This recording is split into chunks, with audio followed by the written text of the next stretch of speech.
నమస్తే అందరికీ. ఇప్పుడు సుఖజీవన సోపానాలు మొదటి భాగం బై మంత్రి సత్యనారాయణ గారు. అపోహలు నిజాలు 23 నుండి చూద్దాం. నేను 30 కేజీల బరువు తగ్గాలి. నేను ఎన్ని రోజులు ఉపవాసాలు చేస్తే నా బరువు తగ్గుతుంది? నిజం. ఎవరు ఎన్ని రోజులు ఉపవాసం చేయాలనేది ముందు చెప్పలేము. ఉపవాసాలు చేస్తూ ఉంటే వచ్చే శరీర స్థితిని బట్టి, రోగాన్ని బట్టి, వచ్చే మార్పును బట్టి ఉపవాసాలు చేయించడం జరుగుతూ ఉంటుంది. లావు తగ్గవలసిన వారిని శరీరం అనుకూలించినన్ని రోజులు ఉపవాసం ఉంచవచ్చు. ఉపవాసాల్లో తగ్గగా మిగిలిన బరువును మేము పెట్టే ఆహారం తీసుకుంటూ ఆసనాలు వేయడం ద్వారా నెలకు సుమారు 3 నుంచి 4 కేజీల బరువు తగ్గవచ్చు. అంతేకాని తగ్గవలసిన 30 కేజీల బరువు ఉపవాసాల్లో తగ్గడానికి అవకాశం లేదు. నెక్స్ట్ 24 అపోహ. ఒక్కసారే శరీరం బరువు ఉపవాసాల ద్వారా అంత తగ్గిపోవడం వల్ల ప్రమాదం ఉండదంటారా? నిజం. కొంచెం కూడా నష్టం జరగదు. శరీర కణజాలానికి మెదడుకి కావలసిన ఆహారాన్ని 800 కేలరీలు తేనె ద్వారా మరియు విటమిన్లు నిమ్మరసం ద్వారా అందించడం జరుగుతుంది. కొవ్వు కరిగేటప్పుడు నీటి అవసరం ఎక్కువగా ఉంటుంది. అందువల్ల అవసరమైన నీటిని సుమారు 10 గ్లాసుల నుండి 10 గ్లాసుల మంచినీరు పంపించడం ద్వారా ఏ ఇబ్బందులు ఉండవు. తేనె తాగకుండా ఉపవాసాలు ఎక్కువ రోజులు చేస్తే ప్రమాదం ఉంటుంది. శరీరాన్ని ఇబ్బంది పెట్టి బరువును తగ్గిస్తే ప్రమాదం జరగవచ్చు. ఉపవాసం ద్వారా శరీరానికి విశ్రాంతినిచ్చి శరీర సహకారంతో బరువు తగ్గడం జరుగుతుంది. కాబట్టి 100% లాభదాయకమని తెలియండి. లాభదాయకమేనని తెలుసుకోండి. 25 అపోహ. నాకు కొన్ని రకాల పండ్లు, ఆహార పదార్థాలు అసలు పడవు. అలర్జీలు వచ్చే పడని వస్తువులను పూర్తిగా మానివేయమన్నారు డాక్టర్లు. మరి మీరు ప్రకృతి వైద్యంలో అన్నీ తినాలంటున్నారు. అది మాకు ఎలా పడతాయి? నిజం. మేము పడని వస్తువులను మానివేయమని చెప్పము. మీ శరీరాన్ని అన్ని ఆహార పదార్థాలకు అనువుగా తీర్చిదిద్దుతాము. ప్రకృతి వైద్యం ద్వారా ఎంత చెట్టుకు అంత గాలి, ఎంత శ్రమకు అంత శక్తి, రోగ నిరోధక శక్తి పెరుగుతుంది. శ్రమ లేని వాడికి రోగ నిరోధక శక్తి లోపిస్తుంది. కాబట్టి ఉపవాసాల ద్వారా దేహాన్ని ఆరగడితే మరలా తిరిగి ఆ సహజమైన రోగ నిరోధక శక్తిని మనం పెంపొందించుకోవచ్చు. ప్రకృతి వైద్యం ద్వారా ఉపవాసాలలో అలర్జీలు, చెడు పదార్థాలు పూర్తిగా విసర్జింపబడతాయి. అందువల్ల ప్రకృతి వైద్యం చేస్తే మీకు పడని వస్తువులు అంటూ ఏమీ ఉండవు. 26 అపోహ. మీరు చెప్పినవన్నీ చేయడానికి బాగానే ఉన్నాయి, కానీ ఆహారంలోకి వచ్చాక రోజు ఒకే రకం కూర చప్పిడిగా అన్ని రకాల కూరలు కలిపి వండేది ఎన్నాళ్ళు తింటాము? ఈరోజు తిన్నదే రేపు తినాలంటే విసుగు వస్తుంది కదా. నిజం. మంచిని ఆచరించలేడు, కానీ చెడును విడవలేడు. ఇది మనిషికి ఉన్న బలహీనత. ఎన్ని రోజులు త్రాగినా అదే సిగరెట్ కదా, మరి దాని మీద విసుగు రావడం లేదు ఎందుకని? ఈరోజు త్రాగిన కాఫీ టీలే కదా రేపు త్రాగుతున్నది, మరలా వాటి మీద ఎందుకు విరక్తి రావడం లేదు?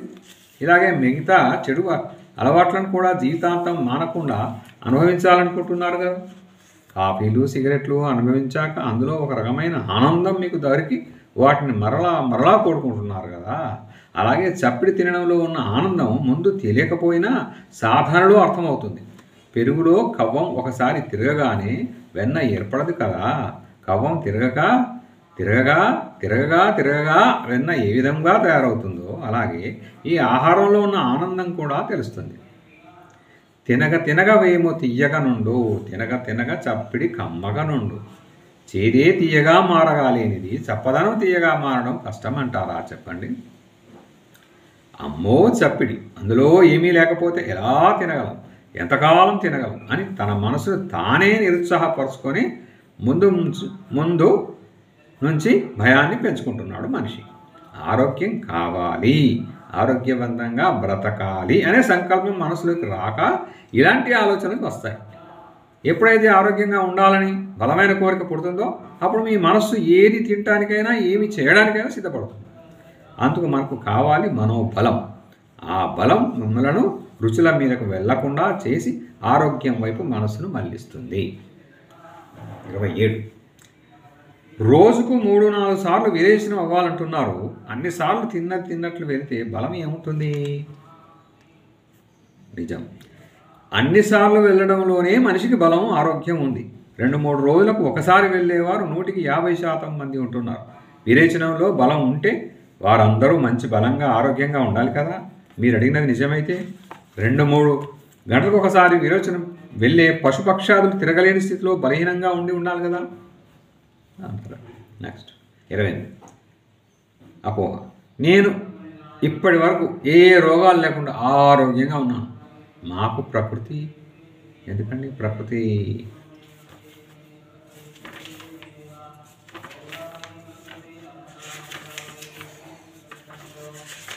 వైద్యం ఎందుకండి? నిజం.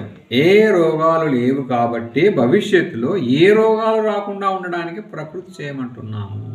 ప్రకృతి వైద్యం చేయమంటున్నాము. ఆరోగ్యంగా ఉన్నవాడికి డాక్టర్లతో మందులతో పని ఏముంటుంది? రోగాలు వచ్చాక వైద్యం చేయడానికి ఉపయోగపడేవే మిగతా వైద్య విధానాలు. కానీ ప్రకృతి వైద్యం అనేది రోగాలు వచ్చిన వారికి, ఈ రోగాలు లేని వారికి కూడా ఉపయోగపడేది. మానవులను రోగాల బారిన పడకుండా రక్షించేది ప్రకృతి వైద్యమేనని మరొకండి. ఇది డాక్టర్ గారు చెప్తారు. నెక్స్ట్ 29. అపోహ. ప్రకృతి వైద్యం చేయాలంటే ఎక్కువ కాలం ఆశ్రమంలో ఉండాలి. అలాంటి అవకాశం అందరికీ అందుబాటులో లేదనిపిస్తుంది. దీనికి మీ సమాధానం? నిజం. మీరన్నది నిజం. ప్రకృతి వైద్యం చేయాలంటే 1 నెల లేక 2 నెలలు ఆశ్రమంలో ఉండవలసి వస్తుంది. అంతటి అవకాశం ఉద్యోగస్తులకు, వ్యాపారస్తులకు దొరకడం కష్టమే. అవ్వచ్చు. ఏదైనా అనుకోని పని జరిగినప్పుడు, ప్రాణం మీదకు వచ్చినప్పుడు ఏమవుతున్నాయి? మీ ఉద్యోగాలు, వ్యాపారాలు. వృత్తి ధర్మం సక్రమంగా నెరవేర్చాలంటే మనిషికి ఆరోగ్యం ముఖ్యం. ఆరోగ్యాన్ని బాగు చేసుకున్నట్టు ఎప్పుడూ సాకులు చెప్పకండి. అది మనకే ప్రమాదం. 1 నెల గురించి ఆలోచిస్తున్నాం. ఆ నెల తెలుసుకున్న దాన్ని ఆచరణలో పెట్టి జీవితమే మారిపోతుంది. ప్రకృతి ఆశ్రమానికి వెళ్ళి వైద్యం చేయించుకుంటూ వైద్య విధానాలను తెలుసుకుంటే అది మీకు, మీ కుటుంబానికి ఆరోగ్యాన్ని కాపాడుకోవడానికి జీవితాంతం ఉపయోగపడుతుంది. ప్రకృతి ధర్మాలను పాటించేవారు జీవితంలో దీర్ఘ రోగాలు రాకుండా కాపాడుకోగలరు. ఈ వైద్యంలో ఎవరికి వారే డాక్టర్ అయ్యి వాళ్ళ ఆరోగ్యాన్ని వారే కాపాడుకోగలరు. ప్రకృతి వైద్యం సహజంగా ఎవరి ఇంట్లో వారు చేసుకునేది. ముందు ఒక్కసారి ఆశ్రమానికి వెళ్ళి ఉండి డాక్టర్ ద్వారా అన్నీ తెలుసుకుంటే సరిపోతుంది. మన పెద్దలందరూ ఆ విధంగా ప్రకృతి వైద్యాన్ని గృహస్థు వైద్యంగా చేసుకుంటూ రోగాలు రాకుండా కాపాడుకోగలిగారు. అందుబాటులో లేదనుకొని జీవితాంతం రోగాలతో బాధపడే కంటే అవకాశం చూసుకొని మీ దగ్గరలో ఉన్న ప్రకృతి ఆశ్రమంలో చేరి ప్రకృతి విలువలను తెలుసుకుంటే మీ జీవితం సుఖమయమవుతుంది. ప్రకృతి సహాయంతో నిర్భయంగా జీవితాన్ని గడప ప్రయత్నించండి. 30. అపోహ. మన పెద్దలు ప్రకృతి వైద్యాన్ని ఎక్కువ ఉపయోగించుకున్నారు. ఇప్పుడిప్పుడే దీని మీద ఆసక్తి పెరుగుతోంది. ఏ నష్టం లేని ఇంత మంచి వైద్య విధానం కదా. ఆ మధ్యకాలంలో అంత ఎడబాటు రావడానికి కారణం ఏమిటి మరి? నిజం. మనిషి అన్ని వైద్య విధానాలలో ఉన్న మంచి చెడులను పూర్తిగా తెలుసుకోగలిగినప్పుడే శరీరానికి ఉపయోగం ఎక్కువ ఉంటుంది. అనుభవం ద్వారా తెలుసుకోగలుగుతారు మనిషి సహజానికంటే కృత్రిమానికి విలువనిచ్చే రోజుల్లో సహజ వైద్యం మీదకు మనసు ఎందుకు వలుతుంది? మనిషికి తాపత్రయం ఎక్కువ అవడమే అన్ని విపత్తులకు కారణం. మనిషి తన ఆలోచన విధానానికి అనుగుణంగా వైద్యం చేస్తున్నాడే కానీ దేహధర్మానికి అనుకూలంగా చేయడం లేదు. చంద్రుడికి కూడా గ్రహణం పడుతుంది. ఎడబాటు వల్ల ప్రేమ ఇంకా పెరుగుతుంది కదా. ప్రకృతి వైద్యం మీద ఆసక్తి ఎక్కువ అవడానికే ఈ ఎడబాటు. ధర్మానికి అపజయం ఉండదు, అలాగే ప్రకృతి వైద్యానికి అపజయము ఉండదు. నెక్స్ట్ 31. అపోహ. భగవంతుడు నోరు ఇచ్చినది తినడానికి కదా, రుచులు ఉన్నది మనం అనుభవించడానికే కదా. అదృష్టం ఉండాలి తినడానికి. నోరు కట్టేసుకొని 100 సంవత్సరాలు బ్రతికి ఏం చేద్దామని? దీనికి ఆన్సర్ నిజం. ఇది ఈనాటి సమాజం తీరు. భగవంతుడు నోరు ఇచ్చినది తినడానికే, కానీ తెలివిగల మనిషి నోటిని మరో విధంగా కూడా ఉపయోగించుకోవడం నేర్చుకున్నాడు. అది తన నోటితో తన గోతిని త్రవ్వుకోవడం. రుచులు ఉన్నది మనం అనుభవించడం చేతగాక అస్తమిస్తున్నాడు. అందులో పడి నోరును కట్టేయకుండా తిందామనుకునేవాడిని కట్టివేయడానికి రోగాలు పెట్టాడు భగవంతుడు. తినడానికే జీవితం ఉంది అని ఆలోచిస్తే మనుషులకు జంతువులకు భేదం ఉంటుందా? జంతువులు తింటున్నాయి, తిరుగుతున్నాయి, పిల్లలను కంటున్నాయి. కేవలం ఈ 3 పనులే మనం చేస్తూ ఉంటే మనలను మనుషులు అనేవారు కాదేమో. జంతువులకు లేనిది మనకున్నది, అది మనస్సుంది కాబట్టి మనలను మనుషులు అన్నారు. జంతువులు బ్రతికినన్నారు ఉపయోగపడమే కాక చచ్చిన తర్వాత కూడా ఉపయోగపడుతున్నాయి. చచ్చిన తర్వాత మనిషి తన వాళ్ళకు కూడా పనికిరాడు. అందువల్ల మనిషి బ్రతికుండగానే మనం జీవితాన్ని సార్థకం చేసుకోవడానికి ప్రయత్నించాలి. మనసున్న మనిషిగా ఏమి తెలుసుకోవాలన్నా, ఏమి సాధించాలన్నా దానికి శరీర సహకారం కావాలి. రుచులు శరీరాన్ని తప్పుతో పట్టిస్తాయి. రుచులను తినే అవకాశం మనుషులకే ఉంది. రుచి మితిమీరితే అది మన ప్రాణం తీస్తుంది. రుచులను తినవద్దని అనడం లేదు. ఆరోగ్యాన్ని కాపాడుకుంటూ రుచులను మనస్ఫూర్తిగా బ్రతికిన నాలు అనుభవించాడు. నెక్స్ట్ 32 అపోహ. ఆధునిక వైద్యశాస్త్రం 3 పూటలా అన్నీ తింటూ శరీరంలో ఎక్కువగా ఉన్న క్రొవ్వు శాతాన్ని తగ్గించుకుంటూ బరువును తగ్గించుకోవచ్చని అంటున్నది. ఉపవాసాలు చేయడం ద్వారా బరువు తగ్గడం అనేది అపోహే అని ఉపవాసాలలో తగ్గే బరువు అంతా నీరు మాంసమే కానీ కొవ్వు తగ్గదని వార్తాపత్రికలు టీవీల ద్వారా తెలుస్తున్నది. వారు చెప్పేది నిజమైతే పొట్ట మార్చుకొని ఇన్ని అవస్థలు పడి రుచులు మానే కంటే కరెంటు ద్వారానే కొవ్వుని తగ్గించుకోవడమే శ్రేష్టం అనిపిస్తున్నది. దీనికి మీరేమంటారు? నిజం. మనిషి 3 పూటలే కాదు 4 పూటలా పొట్ట నిండా తిన్నా ఏ వైద్య విధానం లేకుండానే బరువును తగ్గించుకోవచ్చు. అక్షరాలు రానివాడు కూడా చెప్తాడు, నడ్డి వంచి పనిచేస్తే అన్నీ పోతాయి అని. మనం ఒళ్ళు వంచడం లేదు కాబట్టి ఇన్ని ఇబ్బందులు వచ్చి పడ్డాయి. అసలు మనిషికి ఒళ్ళు ఎందుకు వస్తుంది అని ఒక్కసారి ఆలోచిద్దామా? ఎవరు ఎన్నిసార్లు ఏమిటి ఎంత తింటున్నారు అన్నదే కాకుండా తిన్నదాన్ని ఎంత ఖర్చు చేస్తున్నారు అన్నది కూడా ముఖ్యమే.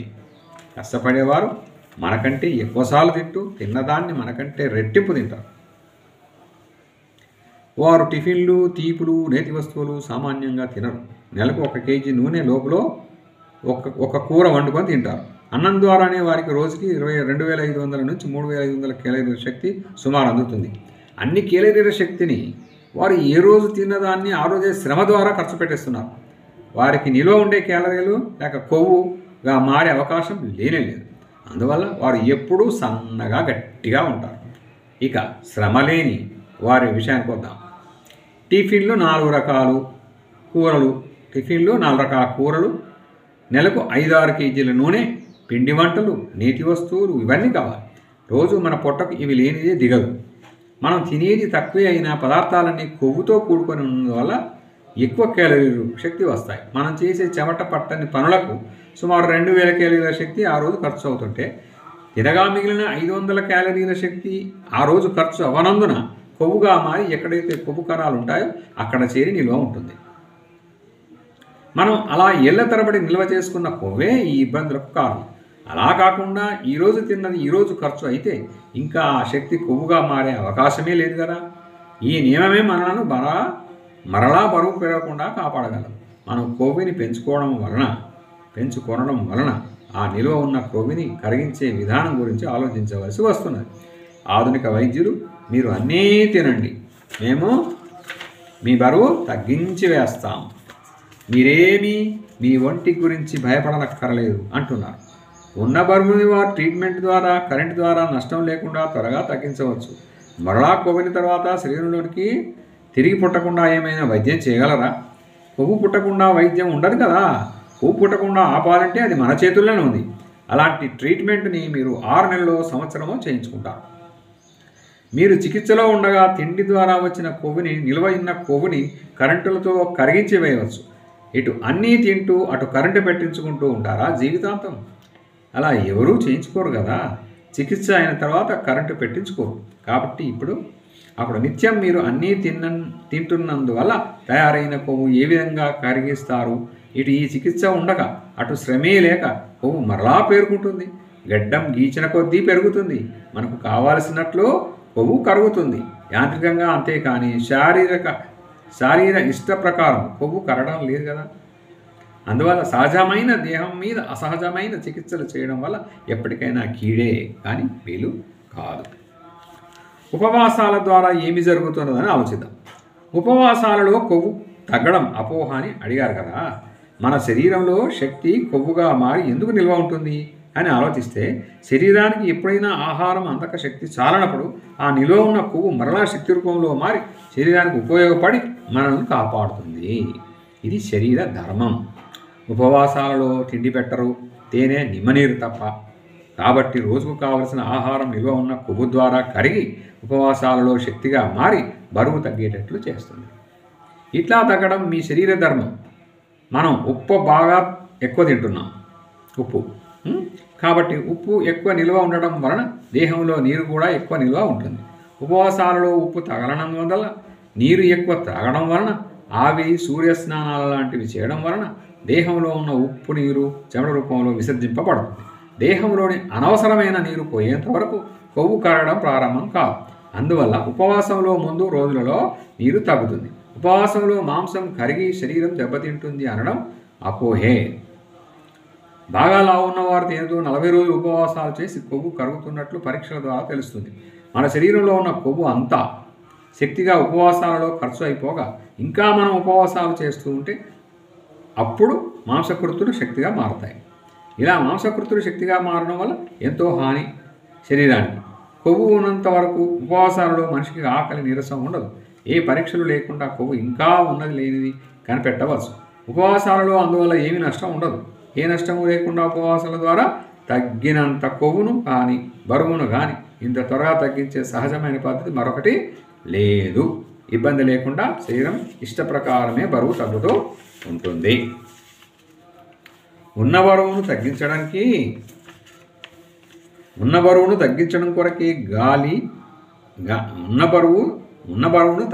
కొరకే కానీ ఉపవాసం మరలా బరువు పెరగకుండా ఉండేటట్లు కాపాడదు. మీరు ఇంకా బరువును తగ్గించాలన్నా లేక తగ్గిన బరువును పోషించాలన్నా ఆహార నియమం, వ్యాయామము సహకరిస్తాయి. ఇవి రెండూ తప్ప మరొక మార్గం లేదు మానవుడికి. ఉదాహరణకు ఉప్పు మానివేస్తే బీపీ కొద్దిగా తగ్గిపోతుందని అందరికీ తెలుసు. కానీ అది చేయకుండా జీవితాంతం మందులు వాడుతూ ఆసుపత్రుల చుట్టూ తిరగడం అనేది అనాగరిక లక్షణం అవుతుంది. ఉప్పు ద్వారా పుట్టిన రోగం ఉప్పు ద్వారానే పోవాలి కదా. అలాగే తిండి శ్రమ సరిగా లేనందువల్ల వచ్చిన శరీరం వాటి ద్వారానే పరిష్కరింపబడడం శ్రేయస్కరం, లాభదాయకం కూడా. మంచి వైద్య విధానాన్ని ఎన్నుకొనట అనేది మన నిజాయితీకి ఒక నిదర్శనం. చివరగా 33 ఏమంటాడు, మేము 60-70 సంవత్సరాలు వచ్చిన ముసలి వాళ్ళం, మాకు ఈ వయసులో ప్రకృతి వైద్యం ఏమిటి అని ఒక ప్రశ్న, ఒక అపోహ.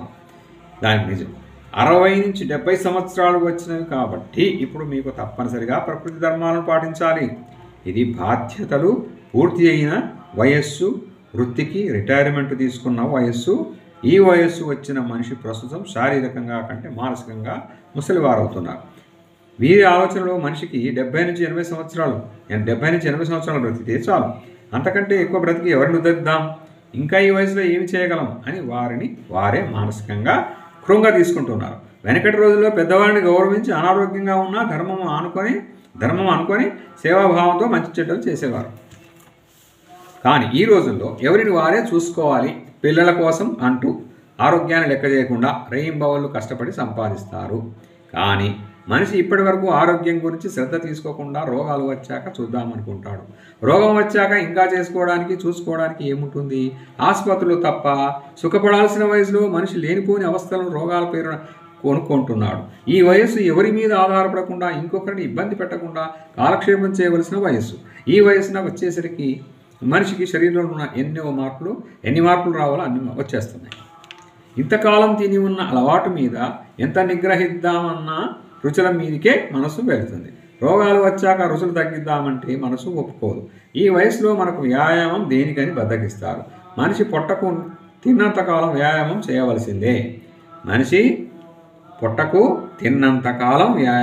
చేయవలసిందే. సంపాదించిన ఆస్తులను బ్యాంకులో వేసుకొని కూర్చొని తిందామంటే డబ్బు ఒప్పుకుంటుంది. పుట్టిన దగ్గర నుండి పని చేశానులే, ఇప్పటి నుండి కూర్చొని తింటాను అని అంటే శరీరం డబ్బులాగా ఒప్పుకోదు. వేదాలలో ఒక ప్రార్థన ఉంది, నేను 100 సంవత్సరాలు బ్రతకడమే కాదు, అయితే నా మనసు ఎప్పుడు ఉత్సాహంగా చలాకీగా ఉండడంతో పాటు నా కళ్ళు కనిపించాలి, నా చెవులు వినిపించాలి, నా శరీరం శక్తివంతంగా ఉండేటట్లు కాపాడుతూ రోజువారి నిత్యకృత్యాలకు నేను పక్కవారి మీద ఆధారపడకుండా మంచి ఆరోగ్యాన్నిచ్చి కాపాడు ఓ దేవా అని ప్రార్థించాలి అని చెప్తుంది. ఇలా ప్రార్థించడం కాదు, ఇలా బ్రతకాలని ఏ ఒక్కరోజు మనసులోకి తలంపు కూడా రాదు. మనకు కోరిక లేనిదే ఆరోగ్యం ఎక్కడి నుంచి వస్తుంది? కోరిక ఉంటే ఆ కోరికే మనల్ని ఆరోగ్యం కొరకు ముందుకు నడిపిస్తుంది.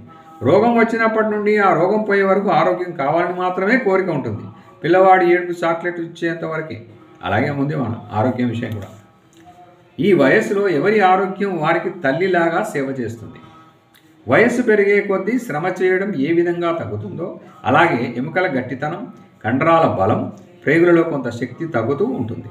అందువల్ల ఈ వయస్సు నుంచి శరీరానికి శ్రమ లేని ఆహారాన్ని, తక్కువ వ్యర్థ పదార్థాన్ని విడుదల చేసే ఆహారాన్ని అందివ్వడం ఎంతో సమంజసం.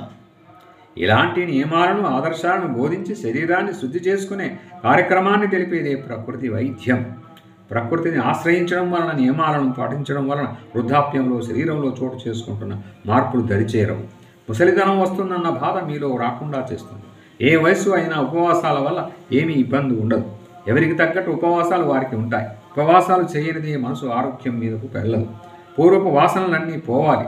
మనసు నుంచి ప్రేగులు మనస్సు అరగట్టకపోతే రుచులను వదలలేరు. ఈ విధానంలో రుచి మరిగిన తర్వాత ఇంతకాలం ఎందుకు తెలుసుకోలేకపోయామో అనుకుంటారు. అందువలన సుఖపడవలసిన రిటైర్మెంట్ జీవితాన్ని రోగాలు, బాధలతో ఆసుపత్రుల చుట్టూ తిప్పక మనస్సుని ఆహారం వైపు మళ్లించండి. ఏ ధర్మాలను పాటిస్తే మనిషి మందులు లేకుండా ఆరోగ్యంగా, సుఖంగా, ఇంకొకరి మీద ఆధారపడకుండా బ్రతకగలడో ఆ ధర్మాలను బోధించే గృహస్థు వైద్యమైన ప్రకృతి వైద్యాన్ని ఆశ్రయించే జీవితాన్ని అర్థం చేసుకోండి, వ్యర్థం చేయకుండా. ఇంకోటి ఉందండి 34. డాక్టర్ గారు, మీకేమీ రోగాలు లేవు కదా, వయసులో ఉన్నప్పుడు తినకపోతే ముసలి వాళ్ళం అయ్యాక తినగలమా? చిన్న వయసు నుంచి కోరికలను చంపుకొని చప్పడి ముక్కలు తినడం దేనికి? ఇప్పుడు సార్, నేను డాక్టర్ కాకముందు ఒక రోగినే. నేను 18 సంవత్సరాల వయసులో ఎత్తు ఎదగడానికి ప్రకృతి వైద్యం చేసి 4.5 అంగుళాలు ఎదిగాను. నాకు చిన్నప్పటి నుంచి తీపి తింటే శ్లేష్మం తయారే గుణం ఉంది. తరచూ ముక్కు రొంప జ్వరాలు వస్తుండే. నాకు ఈ ఇబ్బందులు ప్రకృతి వైద్యం వలన, ప్రకృతి మాత దయ వలన పూర్తిగా తగ్గినవి. నేను ప్రకృతి వైద్యం చేసేటప్పుడు ఉపవాసానంతరం ఇచ్చే చప్పడి ముక్కలను తినలేక 10 రోజులు కూరను కిటికీలోంచి పారవేసి వట్టి రొట్టెలను తినేవాడిని. వట్టి రొట్టెలు అరగక ఇబ్బంది పడుతూ క్రమేపీ కూర తినడానికి అలవాటు పడ్డాను. అలా 4 నెలలు పూర్తి ప్రకృతి నియమాలను పాటించేసరికి ఇబ్బందులన్నీ పోయి మామూలు మనిషిని అయ్యాను. శక్తిగల మందులకు పోని రోగాలు తిండి మార్పు చేయడం వలన పోయాయి. కాబట్టి ఆహారమే అన్ని రోగాలకు మందు అని తెలిసింది. మరలా తిరిగి రోగం రాకుండా ఉండాలంటే అలాగే తినాలని తెలియలేదు. ఆరోగ్యం ఉన్నప్పుడు ఏమి చేస్తుందిలే అని చిన్నప్పటి నుండి ఉన్న అలవాటు మీద చిల్లర తిండి తినడం, రుచులు తినడం ప్రారంభించాను. పిల్లలు తినకుండా ఎంతకాలం ఉంటారని తల్లిదండ్రులు ఏమీ అనేవారు కాదు. అలా కొంతకాలం అన్నీ తినేసరికి మరలా అన్ని ఇబ్బందులు ఇదివరకులాగా వచ్చాయి. చేసిన పొరపాటు సరిదిద్దుకొనుటకు మరలా ఇంటి వద్దే ఉపవాసాలు చేసి ఇబ్బందులు పోగొట్టుకొని 2 పూటల చప్పిడి కూర, రొట్టెలు తింటూ అప్పుడప్పుడు చిల్లర తిని చూచాను. ఇలా అన్నీ తిన్నప్పుడు వచ్చినంత త్వరగా ఉధృతంగా రాలేదు. కానీ మొత్తానికి రోగం ఉన్నానని గుర్తు చేస్తుండేది. పూర్తిగా రుచులు తింటే వెంటనే రోగం వస్తున్నది. 2 పూటల చప్పిడి తిని అప్పుడప్పుడు కొద్దిగా రుచులు తిన్నందుకు రోగం కనబడుతూనే ఉంది. కాబట్టి ఒక రోగాన్ని పూర్తిగా వదలాలి అంటే రుచిని పూర్తిగా వదలడం తప్పదనిపించింది. ఇక మన కోసం, మన ఆరోగ్యం కోసం మనం తినాలి మంచివి అనే కోరిక మొదలైంది. 4 నెలలు నియమాలు పాటించినప్పుడు రోగం పూర్తిగా పోయింది.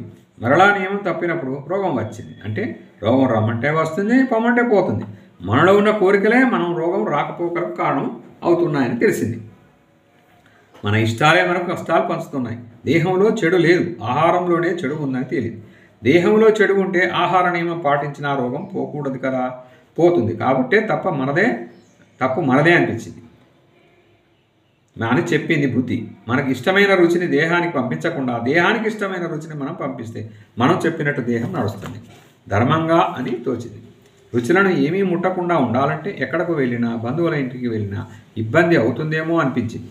రుచులను మానివేయాలని మనలో గట్టిగా నిర్ణయం ఉంటే ఆ నిర్ణయమే మనకు ఎక్కడికి వెళ్ళినా ఆటంకం రాకుండా కాపాడుతుందని విశ్వాసం కలిగింది. రుచులు లేని సహజమైన ఆహారాన్ని తిని ఆరోగ్యంలోని ఆనందాన్ని తెలుసుకోవాలని, రుచులను జయించడం కష్టమైనా పూర్తిగా మానివేసి ఉండగలగాలి అన్న సంకల్పంతో, దీక్షతో ప్రారంభించారు. మనం చేసే పనిని మనస్సు పెట్టి చేస్తే ఆ పనిలో ఆనందం వెంటనే దొరుకుతుంది. ఇలా అనుకున్నట్లు 5 నుండి 6 నెలల తినే తినేసరికి ఆరోగ్యంలోని ఆనందం తెలియడం మొదలైంది. ఇక మన మనసుకి నిగ్రహం, ప్రశాంతత, గుండె నిబ్బరం ఇవన్నీ కొద్దిగా పెరగడం ప్రారంభించాయి. అనారోగ్యం అనేది శరీరంలో ఏ కోశాన లేకుండా పోయింది. కోరిన క్షణంలో నిద్ర, మలం పిలిస్తే పలుకుతున్నాయి. అక్కడ నుండి మలమూత్రాలు, చెమట, నోరు వాసన లేకుండా పోయాయి. దేహాన్ని పైన శుద్ధి చేయనక్కర్లేదు, లోపల శుద్ధి చేస్తే చాలు అని తేలింది. దేహంలో, మనసులో శుద్ధి వచ్చినప్పుడు మంచి చెడులను సమానంగా చూడగలుగుతాం. ఆహారంలో, ఆరోగ్యంలో ఇంత ఆనందం ఉంది. మరలా కోరిక పుట్టి ఒకరోజు రుచిని తింటే ఇంతకాలం నుంచి దేహానికి వచ్చిన స్వచ్ఛత క్షణికంలో పోతుంది అని భయం వేసింది. కిన్నెడు పొలాల్లో ఒక చుక్క విషం పడినట్లు అవుతుందని ఏ రోజు మరలా రుచిని తాకినా అనిపిస్తుంది. ఆహార నియమం ద్వారా దేహాన్ని మన ఆధీనంలో ఉంచుకుంటే అన్ని నియమాలు దానంతటవే మన ఆధీనంలోకి వస్తాయని తెలుస్తుంది. రోగాలు లేవు కదా అని రుచులు తింటేనే రోగాలే వస్తాయి. రోగం వచ్చిన తర్వాత మనసు నిగ్రహించుకోలేము కాబట్టి అప్పుడు రుచి లేని చప్పటి ముక్కలను తినడానికి మనసు ఒప్పుకోదు. అందుకని చిన్న వయసు నుండి తినడం అలవాటు చేసుకోవాలి. ఏ రోగాలు లేవు కాబట్టి ఏ రోగాలు రాకుండా ఇలాంటి ఆహారాన్ని తినాలి. ఇలాంటి ఆహారం తినే ఆరోగ్యం మన చేతిలో ఉన్నప్పుడు ఏ రోజునైనా ఏ వయసులోనైనా రుచిని అనుభవించడానికి అర్హత ఉంటుంది. ఏ రోగాలు లేనప్పుడే మన మనసు బుద్ధి చెప్పినట్లు వింటుంది. దేహంలో అనారోగ్యం ఎక్కడ ఉంటుందో మనసు అక్కడ నిలుస్తుంది. మనిషి రుచులు లేనప్పుడే ఆరోగ్యంలోని అసలైన ఆనందాన్ని అనుభవిస్తాడు. ఆ ఆనందమే మమ్మల్ని రుచి తింటే ఆరోగ్యం దెబ్బతింటుందని బోధించి రుచి వైపు వెళ్ళనివ్వదు. దేహానికి ఈ ఆహారం ద్వారా వచ్చిన సుఖాన్ని ఎప్పుడూ కాపాడుకోవాలి. తపన మనలోనే సాగుతుంది. ఆ తపన మనలో ప్రారంభమైన దగ్గర నుండి ఇక జిహ్వా చాపల్యం మనలను ఏమీ చేయలేదు. ఆ స్థితిలో మనిషికి వాంఛలు, కోరికలు ఏమీ ఉండవు. వెలుతురు ఉంటేనే నీడ ఉంటుంది. కోరికలు ఉంటేనే చంపుకోవడం అవుతుంది. అసలు కోరికలు లేనప్పుడు ఇంకా చంపుకొని బ్రతకడం అవ్వదు కదా. కోరికలు లేనివాడికి కోపం రాదు, కోపం లేనివాడికి శోకం రాదు, శోకం లేనివాడే నిజమైన సుఖి, రుచిని జయించిన వాడు. అన్నింటినీ జయించవచ్చని శాస్త్రం. శరీరం ఆరోగ్యవంతమై కోరికలు లేనప్పుడు బుద్ధి చెప్పినట్లు మనసు అక్షరాలా వింటుంది. అప్పుడు మనం బుద్ధి జరిగే విషయాలను చెప్పే స్థితికి ఎదుగుతుంది. ఈ స్థితిలో మనస్సు భగవంతుని వైపు వెళుతుంది. అప్పుడు ఈ శరీరం, మనస్సు భగవంతుని గురించి, సత్యాన్ని గురించి తెలుసుకున్నటకు అనువుగా ఉంటుంది. కొలింలో ఎర్రగా కాలిన ఇనుమును ఏ విధంగా కావాలంటే ఆ విధంగా ఎలా ఉంచుకోవచ్చో అలాగే మన మనసుకు వచ్చే దేహస్థితి వల్ల మన మనసును కూడా ఎలా కావాలంటే అలా నిలుపుకోవచ్చు. ఈ విధంగా పరిపూర్ణ ధ్యాన స్థితిని పొందవచ్చు. అజ్ఞానం అనే యువతలి గట్టు నుండి జ్ఞానం అనే అవతలి గట్టుకు చేర్చుటకు దేహం పడవ వలె ఉపయోగపడుతుంది. ఇలాంటి ఆహారాన్ని తినడం వలన మనకి, మన కుటుంబానికి, దేశానికి కూడా ప్రయోజనం ఉంటుంది. మీరు అడిగినట్టు రుచులు తినడం వల్ల వచ్చే రోగాల కారణంగా మనకి ఇటు కుటుంబానికి, అటు దేశానికి కూడా భారం అవుతుంది కదా. ఆలోచించండి మరి. Thank you viewers. Thank you subscribers.